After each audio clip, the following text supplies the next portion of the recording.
Halo, selamat pagi Bapak Ibu sekalian, para pemerhati pendidikan di negara kita, negara Republik Indonesia.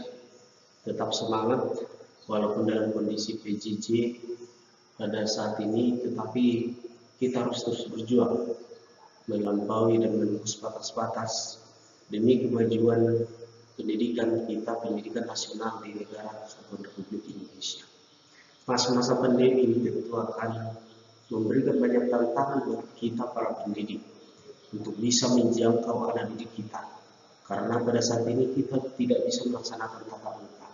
Tetapi kita harus terus berkarya, Bapak Ibu sekalian, guru hebat, pemerhati pendidikan hebat. Kita harus sama-sama bahu-membahu untuk membangun bangsa dan negara ini. Menjawab pertanyaan tentang kekhawatiran kita akan terjadinya learning loss atau penurunan kemampuan peserta didik, penurunan kompetensi peserta didik akibat pelaksanaan pembelajaran PJJ yang bertolak belakang dengan pelaksanaan pembelajaran tatap muka selama ini. Bapak Ibu sekalian, perubahan dan masa peralihan ini tentu membawa dampak yang sangat cukup besar di dalam kehidupan kita sebagai pendidik dan pemerhati pendidikan. Karena ketika pembelajaran tatap muka sebelumnya kita bisa bertatapan langsung, bisa melihat karakter peserta didik kita bisa memperhatikan mereka selama mereka berada di sekolah ini. Kini hal yang seperti itu tidak bisa kita lakukan secara langsung. Anak-anak kan sekarang sudah tinggal di rumah. Mereka oleh karena pembatasan mobilitas, mereka tidak bisa datang ke sekolah dan mereka harus belajar di rumah. Inilah tantangan terberat kita. Dengan demikian, mengutip apa yang disampaikan oleh Bapak Kepala Sekolah SMA Negeri 2 Balige, bahwa dalam pelaksanaan pembelajaran secara jarak jauh ini, guru harus berani menembus batas-batas demi menjangkau peserta didik kita. Sehingga pelaksanaan pembelajaran haruslah tetap berjalan. Pembelajaran ini harus tetap berlangsung dan kita harus upayakan secara maksimal bisa mengajari mereka.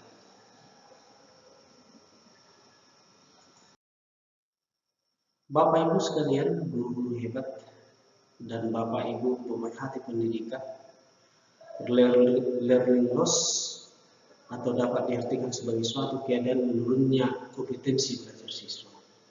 Memang pembelajaran jarak jauh ketika tidak dibarengi dengan sikap dan perilaku guru yang kreatif, ini akan bisa menurunkan minat belajar peserta didik. Ketika peserta didik kita ini tidak senang lagi, tidak berminat dengan melakukan pembelajaran, apalagi pelaksanaan pembelajaran ini terbatas, tidak bisa kita lakukan sama seperti sebelumnya, maka ada rasa khawatir yang sangat mendalam, Bapak Ibu sekalian. Tetapi apakah kendala dan kekhawatiran kita terhadap learning loss ini akan terus berlanjut? Tidak. Kita harus mencari cara, mencari solusi untuk menghindari hal-hal yang demikian. Karena pada hakikatnya kita sebagai guru memiliki rasa tanggung jawab terhadap pelaksanaan tugas kita untuk melayani peserta didik ini. Kita harus terus berjuang mencegah terjadinya penurunan kompetensi belajar siswa.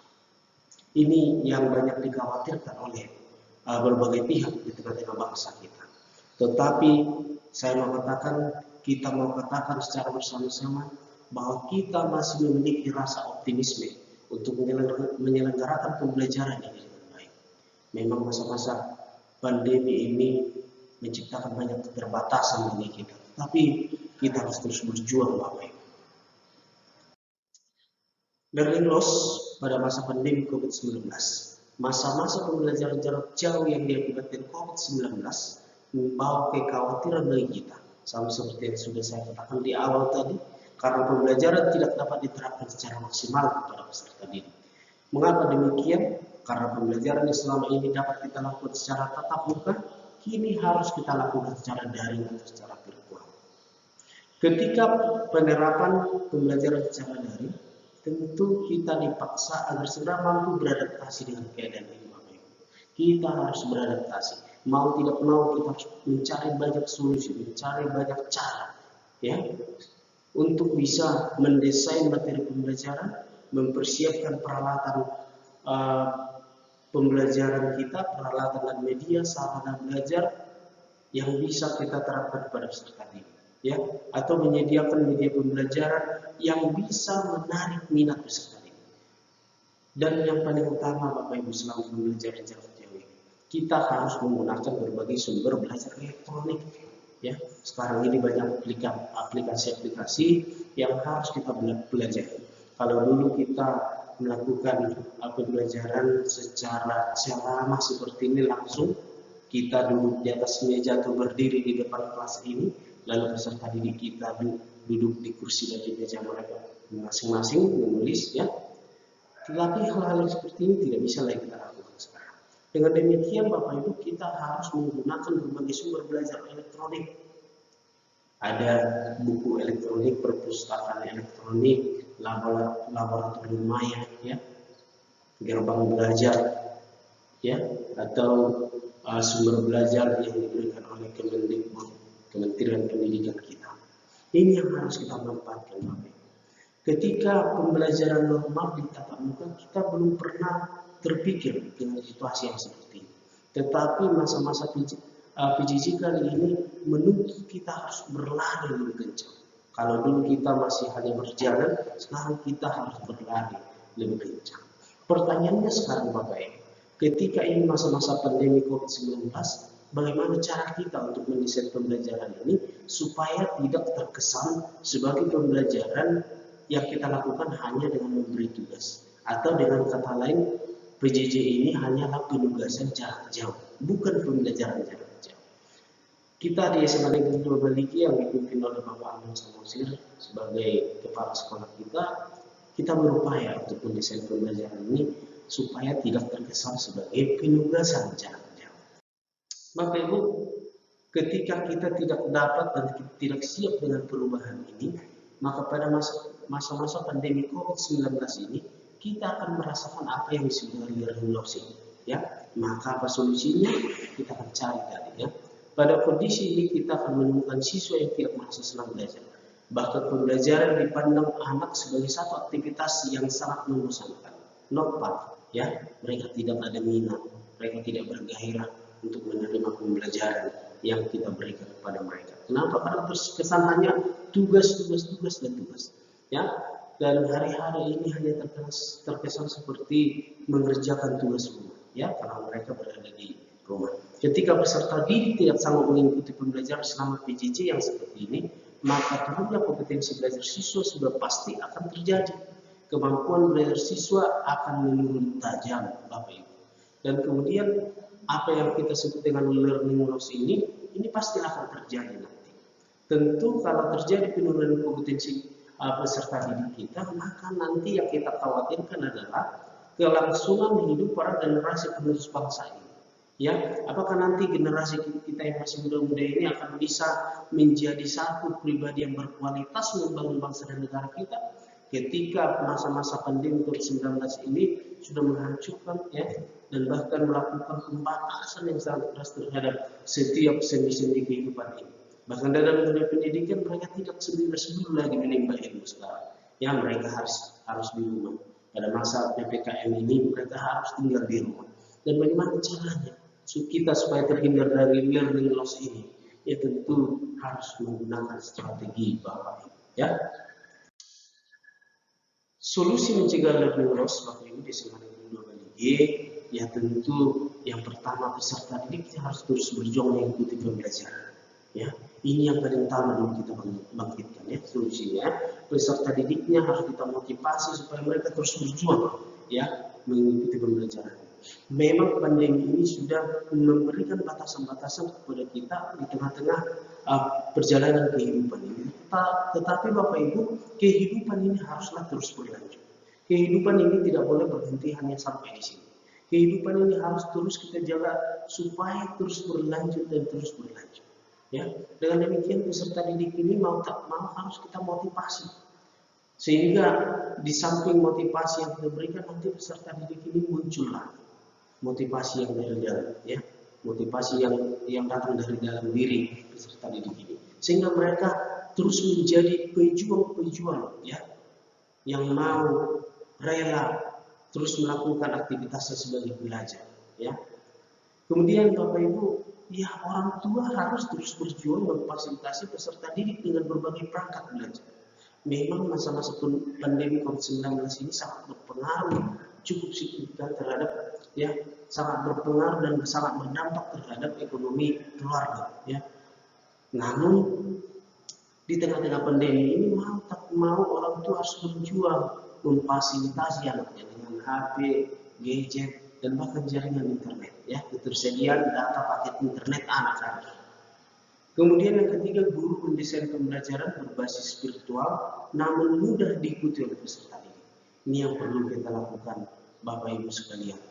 Kita harus desain ini, kita harus upayakan ini, supaya kita bisa menjangkau mereka. Dan pembelajaran yang kita lakukan maunya adalah pembelajaran yang bisa mereka akses baik secara online atau dengan ketersediaan jaringan internet pakai data, dan juga mereka bisa akses menggunakan aplikasi elektronik, tetapi bisa mereka tonton secara offline. Ini perlu sekali Bapak Ibu, ya, supaya dimanapun anak-anak kita ini bisa kita jangkau ketika mereka sudah memperoleh video-video pembelajaran yang kita desain, ya, dan kita susun sedemikian rupa, mereka bisa mengaksesnya dimanapun mereka berada. Penerapan PJJ di SMA Negeri Babaligi, Bapak Ibu, ini didasari dari semangat Bapak Kepala Sekolah Bapak Agus Samosir SPD MC. Beliau katakan dalam pembelajaran jarak jauh atau PJJ, guru harus bekerja menembus batas-batas. Menembus batas-batas yang dimaksud Bapak Ibu adalah menembus batas-batas yang menjadi jarak antara kita dengan peserta didik. Bagaimana caranya? Ya, menggunakan berbagai cara, menggunakan berbagai aplikasi komputer, mendesain video-video pembelajaran, lalu kita sebarkan, kita share kepada peserta didik. Menggunakan aplikasi pembelajaran presentasi kah, PowerPoint kah, atau editing video yang lain, lalu kita desain, ya, kita sampaikan kepada peserta didik. Ini yang harus kita lakukan. Memang sekarang ini murid-murid kita ini kan sekarang berada di rumah, tetapi kita biarpun gurunya mengajar dari jarak jauh, tapi tidak meninggalkan perannya sebagai guru yang harus mengetahui dan memahami keberadaan peserta didiknya. Ini adalah salah satu kompetensi pedagogik yang harus kita tetap jaga, Bapak Ibu, guru-guru hebat yang sangat kami kasihi, ya, ini yang harus kita jaga terus.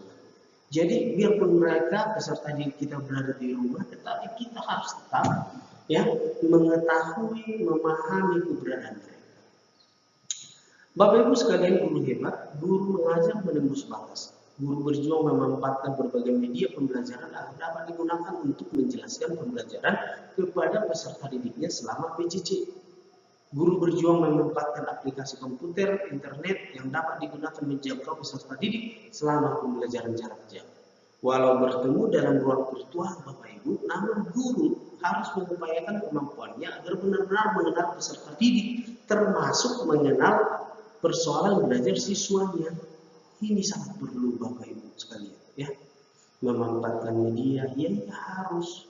Memang usia terkadang menjadi pembatas kita untuk energi kita tidak sinergi dulu lagi, ya, tapi kita tidak boleh dibatasi oleh perkembangan usia ini.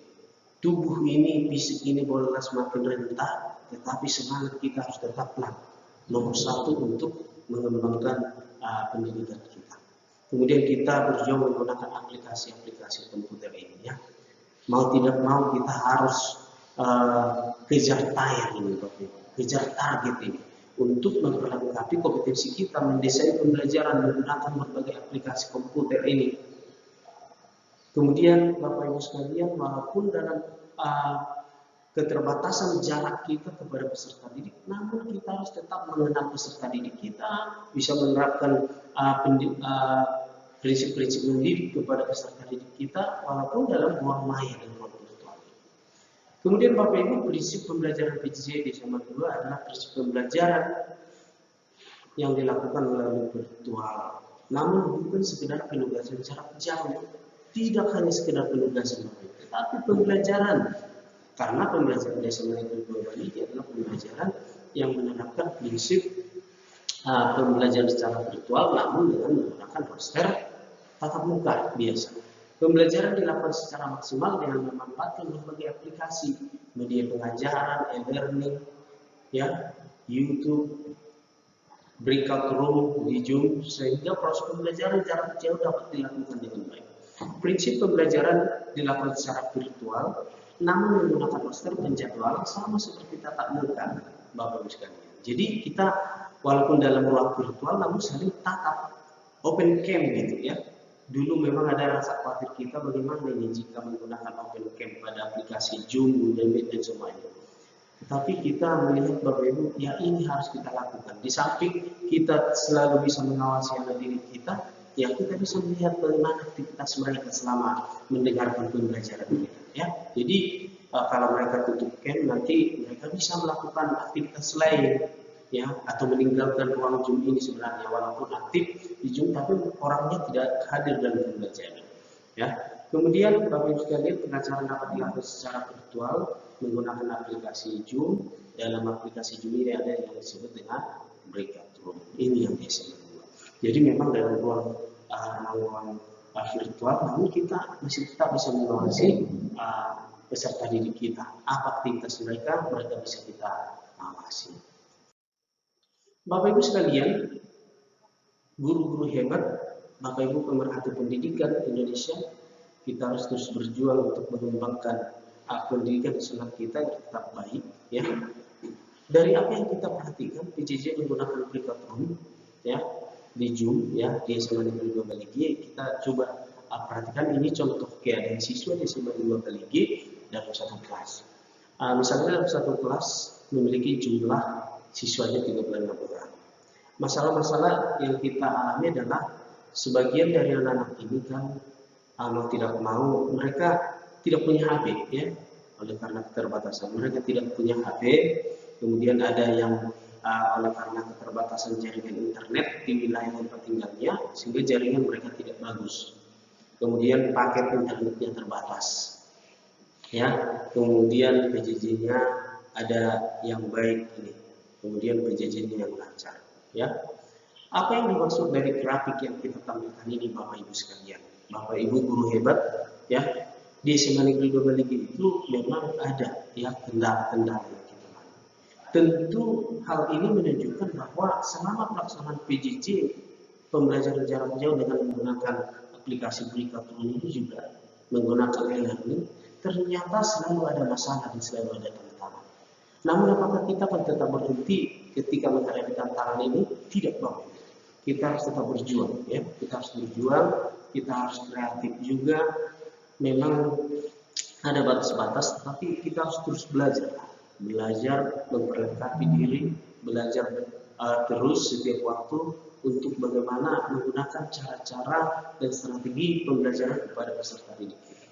Karena ketika peserta didik berada tinggal di rumah belajar secara jarak jauh, tentu nanti kita menghadapi tantangan.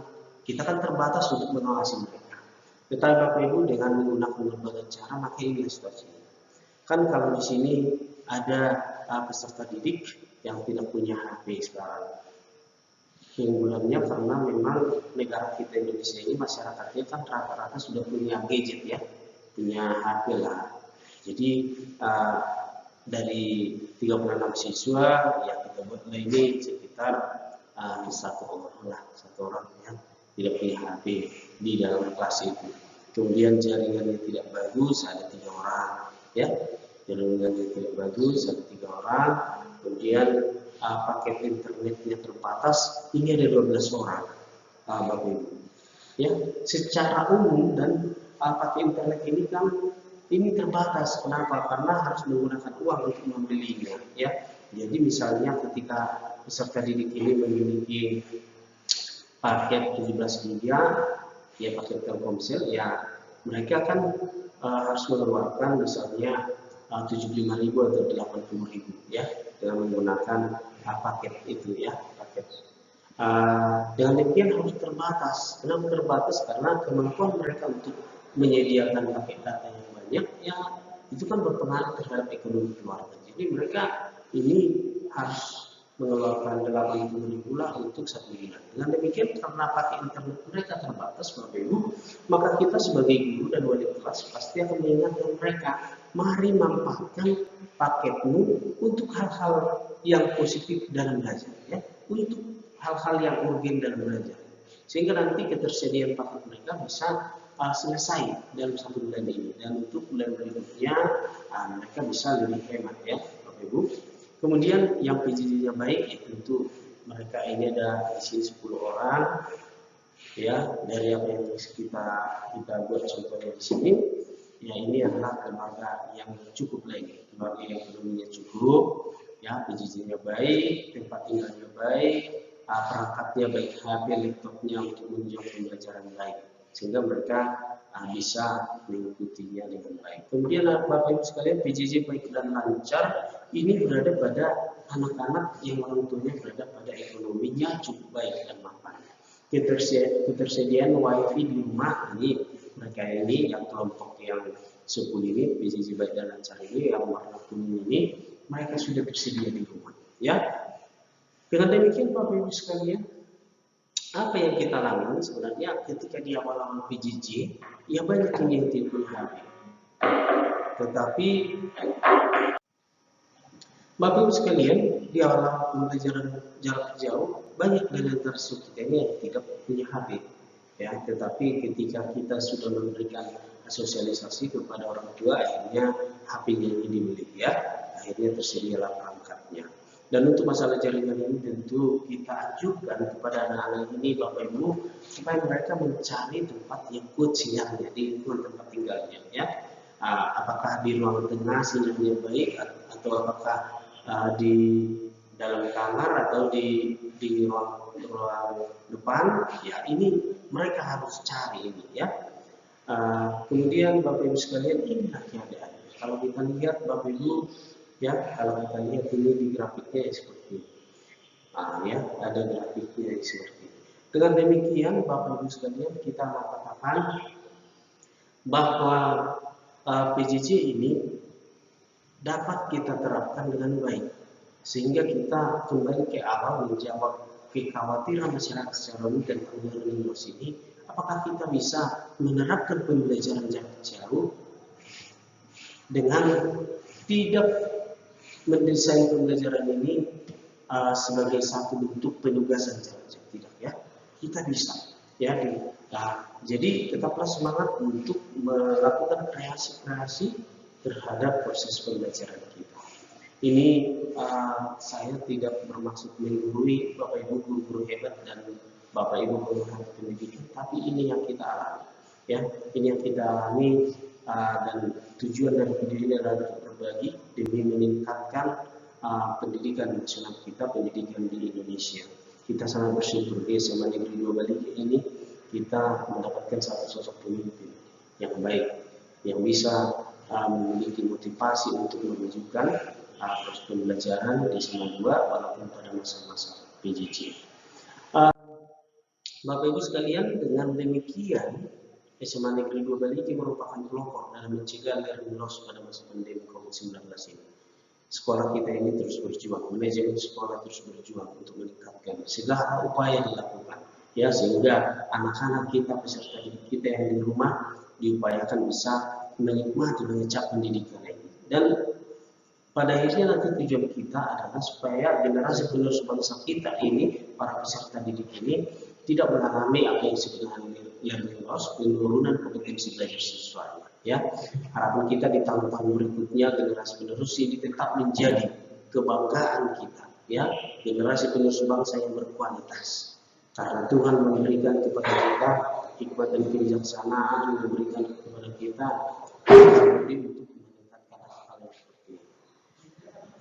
Baik Bapak Ibu, demikian yang bisa kita sampaikan untuk menjawab pertanyaan terhadap kekhawatiran masyarakat terhadap learning loss ini ya, supaya kita tetap optimis bahwa Indonesia ini akan tetap maju. Kita akan tetap berjuang untuk melaksanakan pendidikan yang lebih baik. Terima kasih atas perhatian seluruh Bapak Ibu, kami ucapkan terima kasih. Salam Bapak Ibu guru hebat, Bapak Ibu pemerhati pendidikan.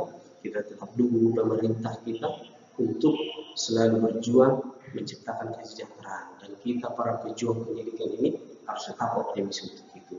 Terima kasih, salam pendidikan, semangat.